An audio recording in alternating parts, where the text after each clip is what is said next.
1930s, until July 1944, my Hassell grandfather wrote a diary published after the war under the title From Another Germany. It conveyed a first-hand impression of the resistance movement against Hitler. In a sense, Tapestry of my mother's life also tells of another Germany, that of ordinary individuals, by no means Nazi sympathizers, who were trying to survive. In many respects, Christa's life trajectory reflects that of many of her peers, both in terms of the challenging experiences and the various survival tactics and behaviors, both during and after World War II. Thus, this is of universal relevance. When writing this account, I drew on my mother's stories and the papers she left behind. At the same time, I had to confront the huge gaps in my knowledge and the fact that my mother, like so many of her generation, kept silent about many aspects. In this presentation, I want to highlight a childhood in the 1920s as a critical building brick for survival, some aspects of life under the Nazis, such as compulsory labor, ideological indoctrination, censorship, and rationing, the process of rebuilding after World War II, and the impact on the next generation. Sadly, there are many parallels to current times. For your orientation, a brief overview. Christa was born in 1923 at her grandfather's house in Farther Pomerania, a historical region along the Baltic Sea, today a part of Poland.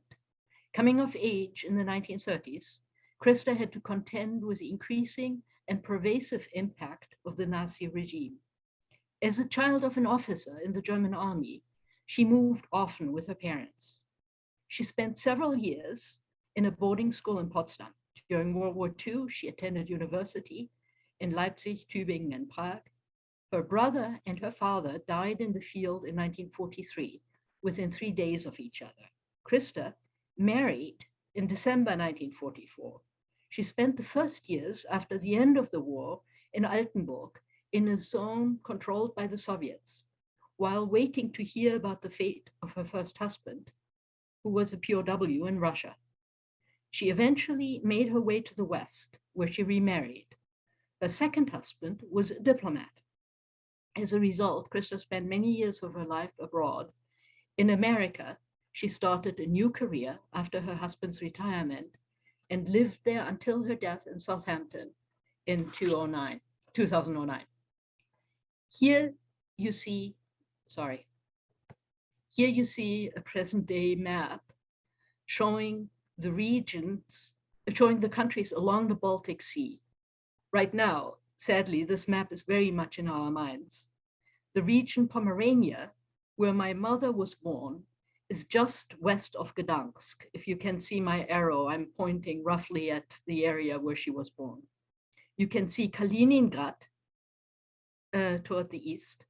Kaliningrad was Königsberg in East Prussia, where relatives of Christa's and actually also my father lived. And my father went to university in Königsberg.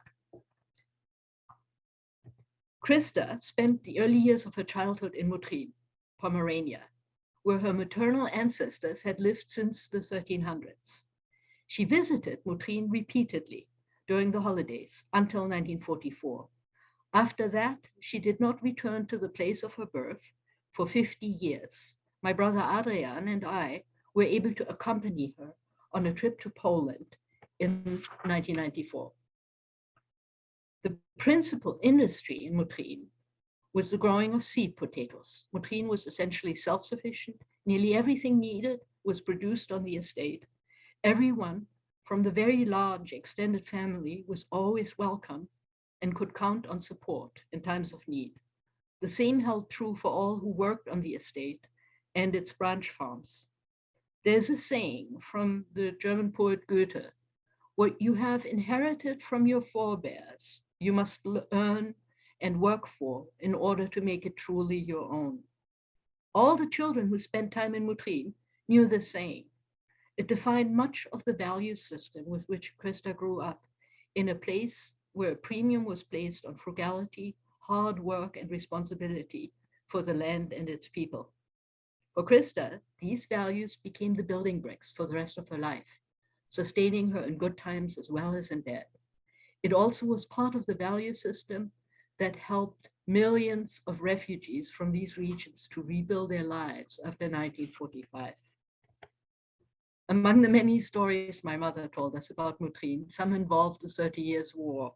According to one story, her family buried valuables deep in the ground and then dug them up at the end of the war. This included a heavy bronze candelabra. I apologize for the bad photograph. As a child, I sometimes examined it for traces of dirt, almost dropping it on my foot in the process. It is solid. The way in which my mother related the story made it seem part of her very recent past. Were the memories of my mother's, were my mother's memories of her childhood home constructed? Undoubtedly, to a certain extent, that had to be the case. And yet these same memories had imprinted themselves onto our imaginations to the point where we experienced a sense of recognition in an almost visceral way during our trip, the sound, sense, and feel of the place. Krista did not need to show us the balcony from where the children used to gaze out at the park in the evening. We already knew it well from her stories. The fact that the trees were gone and the park a desolate wilderness was irrelevant. We recognized all of this as if we had lived there, our own imagined Madeleines consumed at an early age. Kept alive by her vibrant images, the country of Krista's childhood seemed suspended in space, like the horses in Rilke's poem, The Carousel, hesitating for a long time before finally sinking away into the ground. And we had internalized it all. At times, it was more real than our own lives. Krista's father was born in 1888. He served as a page in the imperial court in Berlin when he was about 9 years old. He became a lieutenant by the time he was 16, and he joined a famous cavalry regiment as one of its so-called blue hussars. As a blue hussar in all his glory, he once had a race with a red hussar, who also was courting my grandmother. The two raced alongside a train in which she was traveling. Who won? You can take a guess. Here's my grandmother, Erika, and her husband, Boguslav, around the mid-1930s. Krista attended boarding school in Potsdam from 1933 to 1938.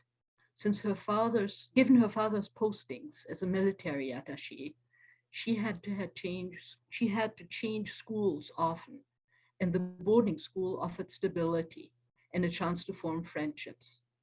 At this time, the Nazis had already begun with their effective and insidious propaganda campaign, imposing increasingly stringent rules and reinforcing its ideology at all levels of society, in classrooms and in the media. During those years, Krista had begun to acquire the habits of reticence and privacy. To talk openly involved risk. The people you could trust were few. You protected yourself and others by not talking, and you protected your own emotions by not dwelling on things.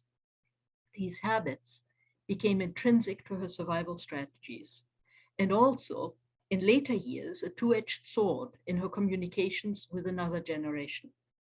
Krista was a product of her time and her upbringing, and her strategies to survive were mirrored by other women of her generation, in particular those from a similar social class and cultural background. Even the habit of silence on many issues, so deeply ingrained, is a common thread when looking at their life stories.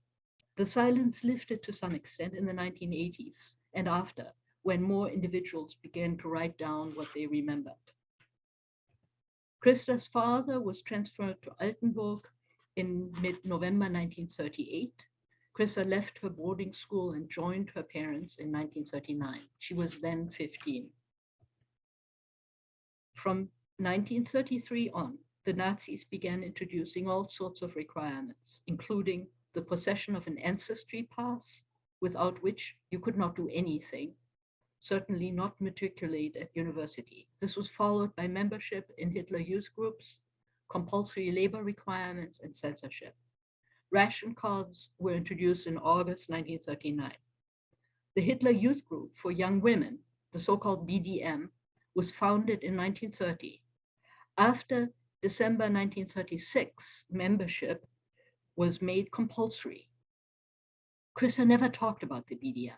She may have been a member, presumably attending events together with other classmates from her boarding school. However, I do not know. Her cousin, who had a Jewish mother, was not permitted to become a member, a fact that greatly upset her as a little girl.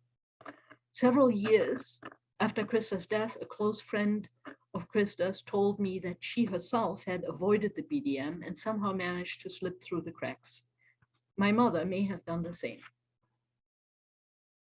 Among Krista's papers, I found several certificates attesting to her compulsory labor in stints of a few weeks here and there over the years, from 42 until 45. Krista once told me in an aside that she was forced to make cartridge cases in a factory during the war. I did not realize that this was Hassack until I started researching for this book. Hassack was a German metal goods manufacturer. During World War II, Hassack became a Nazi arms manufacturing conglomerate with dozens of factories across German-occupied Europe. Initially, Hassack employed civilians. Starting in 1944, Hassack began to use Jews on a massive scale. Tens of thousands of Jews died producing munition as a result of extreme malnutrition, disease, unsanitary conditions, and endless hours of hard physical labor. Those who became too sick or weak to work were shipped to Buchenwald or Auschwitz. Krista worked at Hassack in 1942 and 1943. She started her studies in art history in Leipzig in 1942. In Leipzig, she apparently met a young medicine student and Navy midshipman, Heinrich. Their relationship progressed quickly. They transferred to study in Tübingen for the 1943 winter semester, where Heinrich and Krista continued to spend a great deal of time together. Sorry, I misjudged this. I had never heard about Heinrich. My brother and I were stunned when we came upon boxes of letters from him. The sheer volume is breathtaking. 7 thick binders, meticulously arranged, and 4 booklets, all filled with letters. It is as if he wrote to Krista every single day from the time they first met, sometime in the spring of 1942 until November 1944. The letters were lovingly decorated with postcards of works of art, churches, and other notable pieces of architecture, poems copied out of books, flowers pressed into the pages, and sketches. His handwriting is unforgettable, dense, tight, precise, with sharply drawn letters on thin, fragile paper. During World War II, several facets affected letter writing. One concerned the regime's effort to control any form of writing deemed treacherous or seditious. Furthermore, propaganda included the notion of letters as weapons that would help to transmit the ideology of National Socialism. Letters written by soldiers could not contain any references to location, casualties, or other aspects of campaigns. Moreover, they had to convey a positive attitude and include exhortations to hold out. In addition to having to contend with censorship by the regime, soldiers subjected themselves to their own form of censorship in withholding details about their lives and the gruesome reality of events at the front. Letters from home were not supposed to contain references to problems of any sort or to distract soldiers with details about bomb attacks, destruction, or food shortages. Meanwhile, personal communications represented another minefield. Every letter written by a soldier could be a memento mori. How do you respond to someone on the front who talks about the future, the family he hopes to have, the children he plans to raise, the love he has for you, and the trust and faith he has in you despite not having received any mail for a while? Your words might be the last that soldier ever gets to read. How do you dare to talk about doubts or fears? How do you say that you've met someone else? Letters became both a haven of escape from an unbearable present and a mask. In Tübingen, Christa received the news of the death of her father and her brother. Her brother died on January 10th, 1943, in Rostov-on-Don, Soviet Union. Her father on January 13th, 1943, near Larissa, Greece, in what was described as a suspicious accident by the foreign press. Christa was convinced that he was murdered at the orders of Hitler as a potential member of the resistance. In a journal, Christa referred to her father's and her brother's death only by pitying the young woman who had to convey the news to her.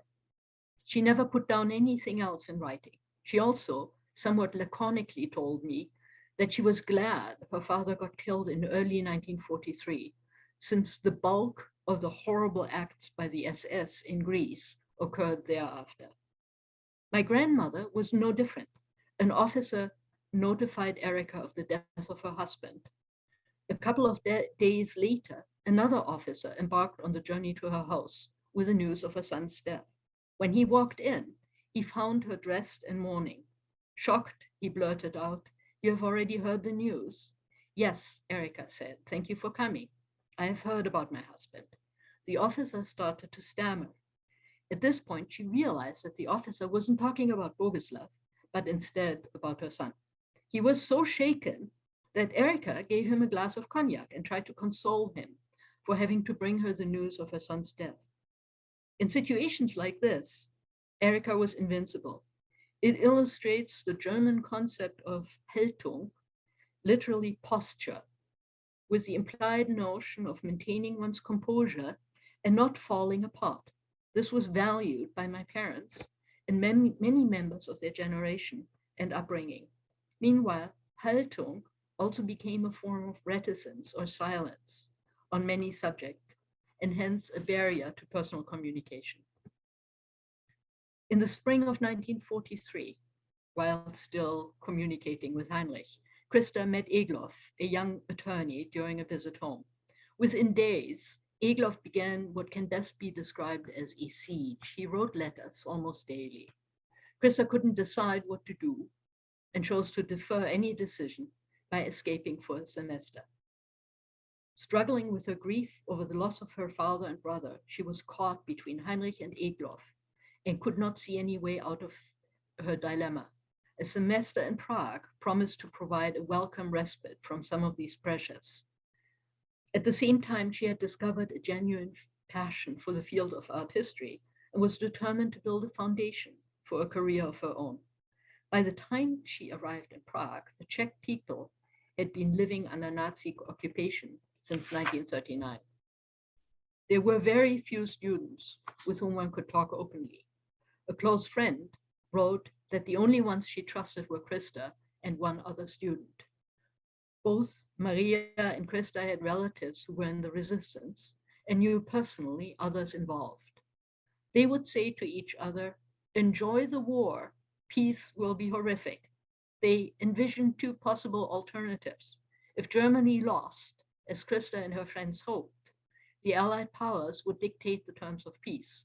Punishing the Germans and dismantling all industry and all universities would be closed indefinitely. The second alternative was that the Nazis would prevail and then continue their inhumane, racist, and anti-cultural ideology, and everything would be even worse. Thus, everyone followed the motto "Carpe Diem," while praying the Western Allies would successfully invade Normandy. Maria called it dancing on top of a volcano. An art history professor tried to find innocuous assignments for his students who had to comply with the work requirements. He arranged that some of the students could spend time in one or another castle in the vicinity. They had to draw up inventories of works of art on private estates that had been seized by the Nazis.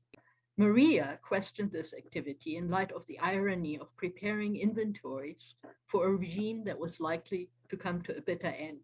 Yet, it afforded the students with a reasonably safe environment, while possibly in the best case scenario, providing the unfortunate owners with such inventories. It certainly was preferable to working in an armaments factory. At some point in November 1944, Christa must have decided to cut the Gorge knot. She apparently wrote to both Heinrich and Egloff. Heinrich was killed in action on December 9th, 44. A notice of her engagement appeared on December 19th. She and Egloff got married on December 28th. They spent a few weeks together while Egloff was on leave. He returned to the field, and Christa joined her mother in Eltenburg. Christa lived with her mother in Eltenburg under Soviet occupation until 1944. From 1945 until 1948. She didn't want to flee to the West, since this was the last address her husband had for her, and she was hoping he might still return from POW camp in Russia. Life meant constant house searches, ration cards, freezing and starving, while trying to find employment of some sort. From the chapter entitled Waiting. Beets, mashed, boiled, roasted, beets in bread, beets in soup, beets plain, pickled beets, beet jam, beet juice, beets for breakfast, beets for lunch, beets for dinner, sweeter and more cloying with every meal, the distinctive earthy taste evoking thoughts of things rotting in the ground. During the last years of World War II and in the aftermath, that humble root vegetable was one of the few items more readily available. In my recollection, it was as if all of Christa's stories about Eltenburg acquired some of the dark red stain of beets, overlaid by the miasma of her mother's depression. Many years later, Christa would still shudder when confronted with the distinctive red slices. Beets were never allowed in our house when I was growing up. In fact, I internalized her complete aversion to beets to the point that I avoided them myself for years. Life shrank to a stubborn battle against constant hunger and the relentless cold that seeped into everything. Christa had an enamel washbowl and a water pitcher on the dresser in her room. Often the water in the pitcher was frozen when she woke up in the morning.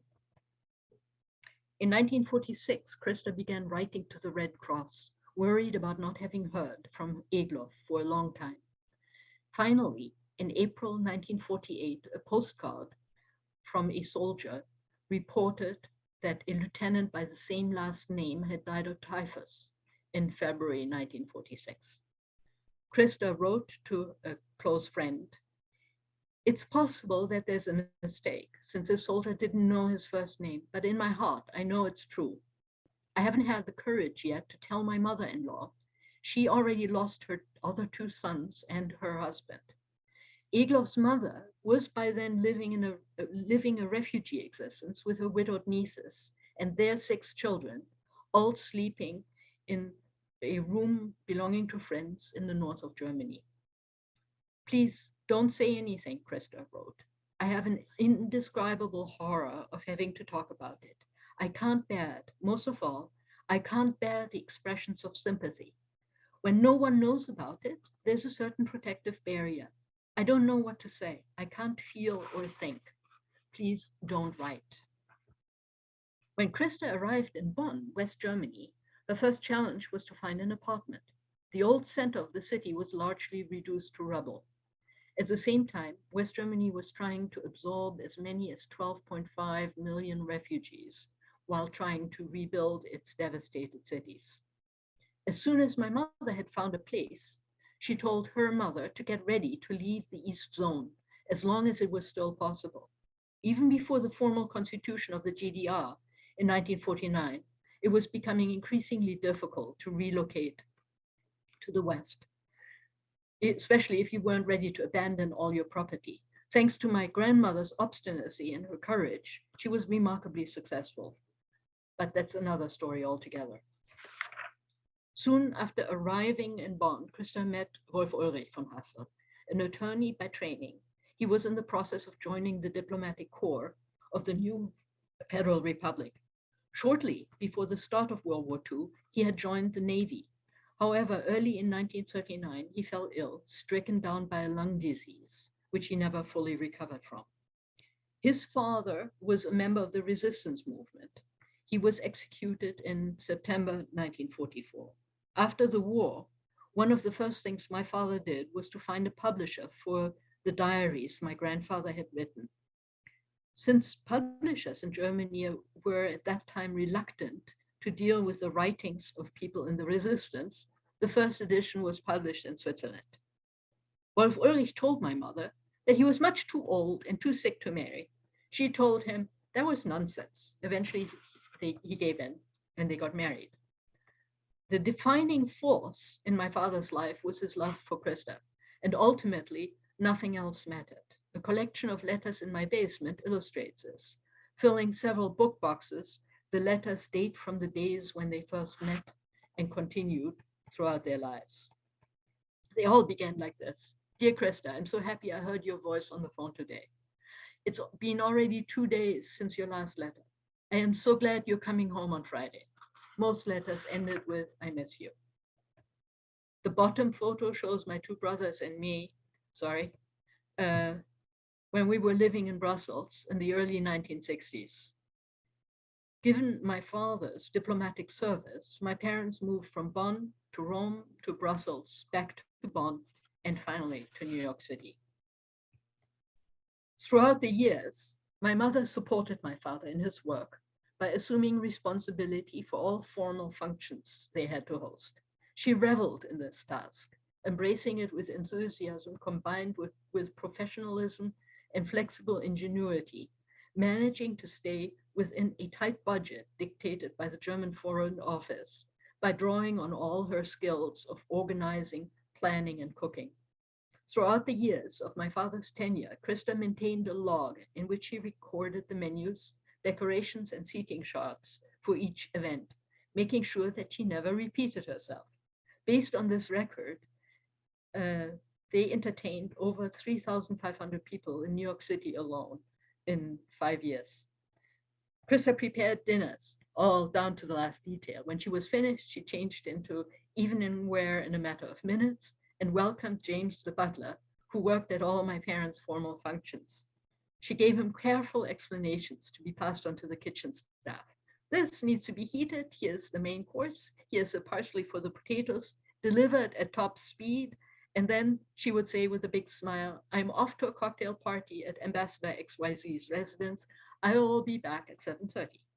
Meanwhile, always planning ahead, she was also taking art history courses at the NYU Institute of Fine Arts in preparation for her life after my father's retirement. In 1978, once Krista was released from her representative duties, she started to work as a reporter. She wrote about the art market in New York and about particular exhibits as well as galleries, old and new. She attended many auctions. Like a typical New Yorker, she preferred to walk because she thought she'd reach her goal more quickly. Coming home, she would describe everything she had seen before disappearing in the cubbyhole that served as her office. She wrote her reports on a small typewriter and faxed them to Germany. Her fax machine was an old model with shiny curling paper. After several years of this maddening insistence on frugality, my brother and I managed to convince her to invest in a better machine to simplify her life. Eventually, she also graduated to a little computer. I might add that sleeping in the office, doubling as a guest room, was problematic. Catalogs were everywhere, including in piles on the bed, discreetly covered by blankets in form of a layer cake. Frugal as ever, Krista insisted on taking bags and boxes of these catalogs to the Strand, where she would get 25 cents for each. She continued this even after she had been diagnosed with cancer. Krista loved the landscape of the South Fork, where we had spent several summers in rental cottages in the 1970s, the first near the old Long Island duck farm in Watermill. With the proximity of the ocean and the potato fields, it reminded her of her childhood home. My parents eventually built a small weekend house based on Krista's drawings. On the right, you can see my son Vanya on the meadow my parents loved. Every year, my mother would walk around in the spring and complain about spots where there were no daffodils. In the fall, armed with bags of bulbs, I would try to find those same spots. My son, born in Ukraine and adopted at age 5.5, was my mother's last love, and for her, his arrival also represented a closing circle in that her brother had died in southern Ukraine in World War II. Meanwhile, the South Fork had become a second home for her, to the point where she insisted on planting a linden tree on the property in honor of the 500-year-old linden tree in Moutrin. Remarkably, while the house has been bulldozed after my mother's death, the linden tree is still there and going strong. The photo on the left was taken 1 year before Krista died. She was sitting on her porch with my son, who was the only one who managed to get through to her and to convince her to take her medication. The one on the right was taken 1 week before her death. We had just returned from a service at the Dune Church for my brother Adrian, who had died a few weeks before, and my mother was holding court for all the visitors. For the second generation, children of people who lived through the Nazi era and World War II, there are profound challenges in dealing with the fragmented stories handed down and the veil of silence that hovers over many aspects. My mother was a brilliant storyteller and wove entire worlds for us with her words.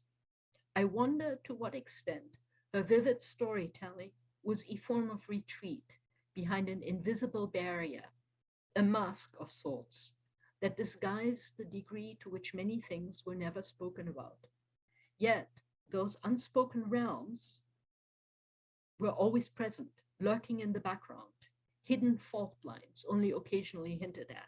We knew of them, but also feared that asking questions might not only fail in getting answers, but might also disturb the enchantment emanating from her stories. Only in the process of writing about Krista's life did I begin to realize the extent to which we had not asked questions. Telling her story is a way to make up for that and to understand better.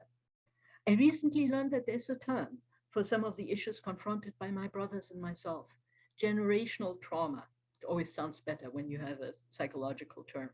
In other words, trauma passed on to the next generation. It is important for all who deal with this to come to terms with it. In conclusion, I would like to offer an excerpt from a chapter called Grooming Ghosts. To preface this, I might point out that we had many ghosts. When I first heard the lines from Leonard Cohen's song, Who by Fire, I immediately thought of my family. Cohen's lyrics were based on the Jewish prayer for atonement on Yom Kippur, Onetane Tokef. Over and over, I repeated the list in my mind. It fit my family. Those who drowned were blown up or hanged, those who died by powder, by poison, by starvation, by slow decay, by war, and by silence. Some of our ghosts were irresistibly funny, some not so much. They all became part of our emotional inventory. Here is the excerpt. Undoubtedly, it is odd to think of a piece of furniture as a ghost. We had several. To provide a context for this, most pieces of furniture in my family came with history hard to shake off. This could be their age, having been in the family's possession for hundreds of years, or their secret compartments, revealing intriguing bundles of unexpected correspondence, or scars of violence, such as the marks of the boot of the Gestapo officer who kicked my grandfather's writing desk when arresting my grandfather in his office in the summer of 1944. One piece of furniture in particular haunted me throughout my childhood, despite the fact that I never even saw it. It was my maternal father's writing desk. There's no photograph of it, but I imagined it looked like my father's, that is late Baroque, made of burnt walnut, with an inset green leather top and drawers on both sides. Meanwhile, that's irrelevant. It was lost when the wall was built, my mother told me when I was a child. We were never able to get it out. The desk behind the wall acquired a life of its own in my imagination. I linked this perplexing information to my vague grasp of the historical event involving the construction of the Berlin Wall.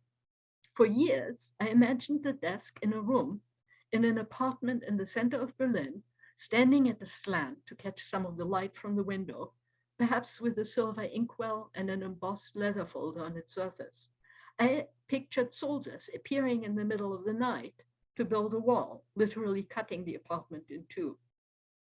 I considered this scenario entirely plausible, since I'd grown up with a story my father liked to tell us, the tale of two brothers of an Italian family distantly related by marriage to my father's sister.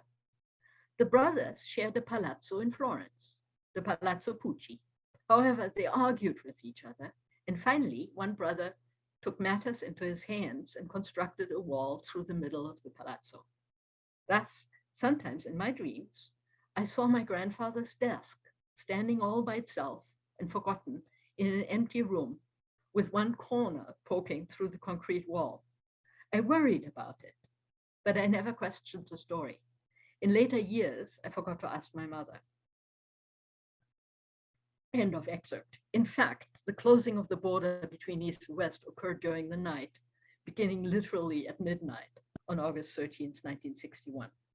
My maternal grandmother, Erika, who lived in the Soviet occupation zone at the end of World War II, managed to bring some of her possessions, including furniture, to the West in 1951.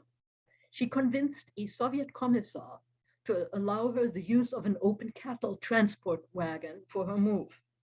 With the help of friends, she loaded the wagon with her remaining possessions and began the long journey to Bonn. However, the desk had to be left behind. Some of this is now in my house. My mother used to joke that she would haunt me from the grave if I dared to get rid of these pieces. This cabinet that you see there is one of those pieces. I suspect she was not really joking. I have repeatedly reassured my son that he would not have to expect a similar fate of my coming to haunt him. And that concludes my presentation. Here, just in case anybody wants to make a note of where you can get this book, I have the links up here.